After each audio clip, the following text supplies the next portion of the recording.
can get a community to do that, the better that's going to be for me and for everyone else. So that being said, let's get into ignorance. Well, before we get started real quick, Sure.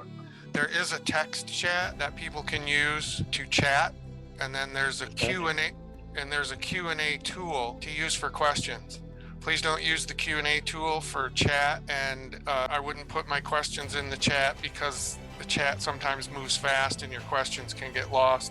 At least if you put your questions in the Q&A tool, then they're sitting there and can be found and addressed. So I just wanted to make that announcement, Will. And like Will said, at the end of each word, we'll deal with the questions.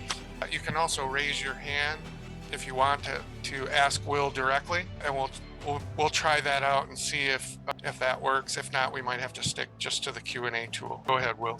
Well, you're the master of that, so I'll leave all that up to you. So ignorance. On the what, Will? I'm on page 746 in blacks, and it's towards the bottom on the left-hand side. Ignorant, the want or absence of knowledge, unaware or uninformed. So that's where we'll get to the end.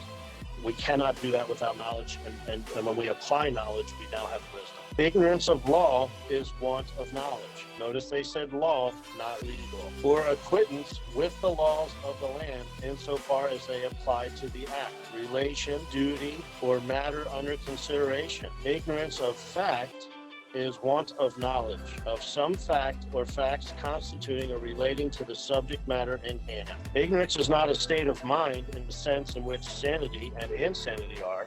When the mind is ignorant of a fact, its condition still remains sound. The power of thinking, of judging, of willing is just as complete before communication of the fact as after. The essence or texture, so to speak, of the mind is not, as in the case of insanity, affected or impaired. Ignorance of a particular fact consists in this, that the mind, although sound and capable of healthy action, has never acted upon the fact in question, because the subject has never been brought to the notice of the perceptive faculties. So when an outside agency or party sends you something, you see it a certain way and you react to it. Maybe you have emotion. For example, I'm handling a lead foot problem my father created, and my mentor saw it and he said, "What do you see on this piece of paper?" Well, I saw at the top it said notice, and I saw at the bottom it said $801.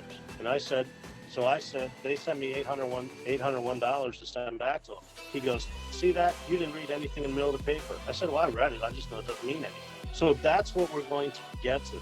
We're going to dispel all the myths of all the different things that people believe to be true, and just get to the facts of what's on the paper.